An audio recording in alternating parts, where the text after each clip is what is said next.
Ну вот, как я вам и обещал ранее, сегодня речь пойдет о мотоцикле Ariel Leader, который появился в нелегкое время для компании в 1958 году, придя на смену знаменитому четырехцилиндровому четырехтактному мотоциклу с квадратной компоновкой двигателя Ariel Square 4. Моделью Leader Ariel подчеркнула переход на более доступные двухтактные мотоциклы, которые пользовались большим спросом.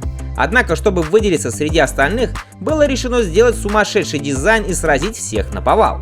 И это дело было доверено Вейлу Пейджу, величайшему британскому дизайнеру мотоциклов, который сотворил один из своих лучших шедевров. Он разорвал свод правил для двухколесной техники того времени и создал элегантный и, самое главное, легко изготавливаемый туристический мотоцикл, который был безупречен в своем исполнении, внешнем виде и эффективности.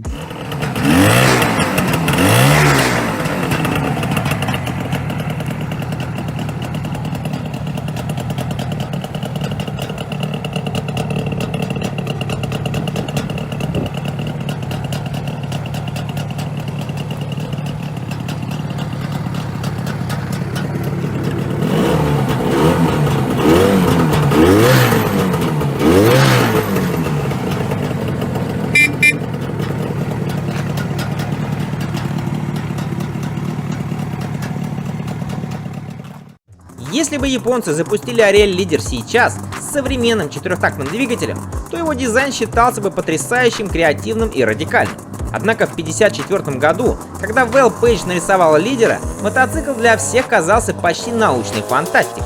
Возможно, на главного дизайнера Ariel повлиял огромный бум продаж скутеров, хотя лидер, который в конечном итоге был произведен, был весьма далек от традиционного скутера. Это был полноразмерный мотоцикл, хотя и с небольшими колесами, полностью изготовленный из прессованной стали, которая идеально подходила для массового производства и обладала огромной прочностью.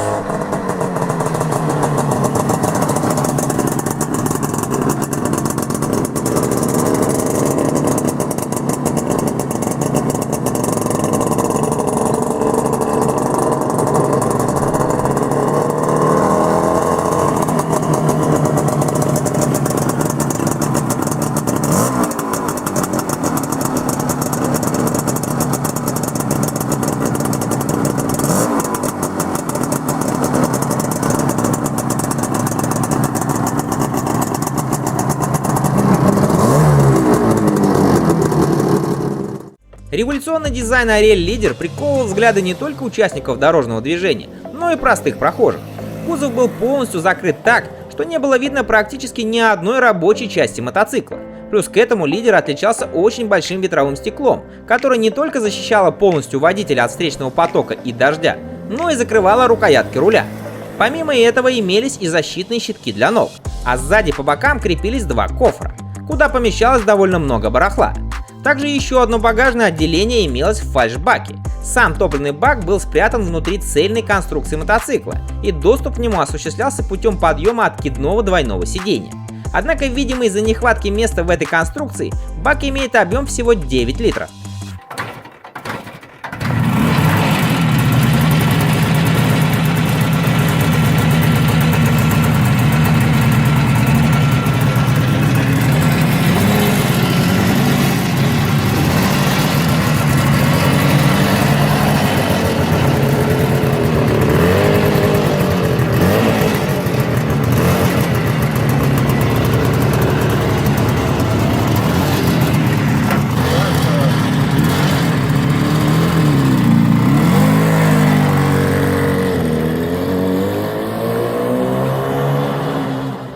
Как вы уже, наверное, заметили, у мотоцикла также закрыты цепь, задние амортизаторы, которые без внешних пружин, и полностью закрыта передняя вилка с весьма интересным дизайном.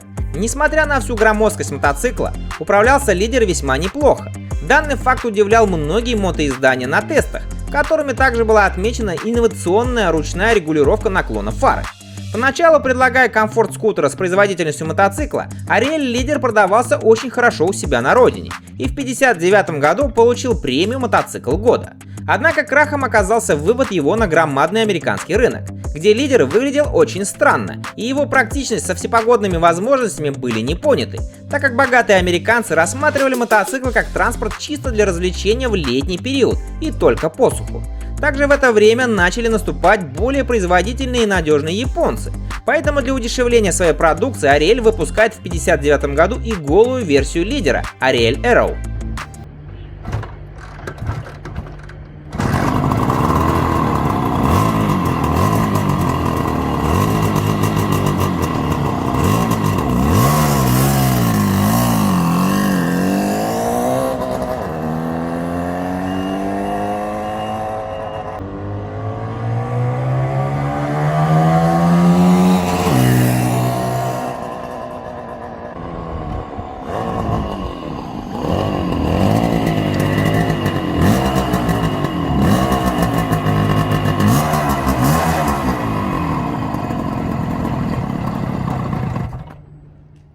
Оба мотоцикла оснащались двухцилиндровым 249-кубовым двухтактным двигателем, цилиндры которого были наклонены вперед под углом 45 градусов, чтобы обеспечить низкий центр тяжести.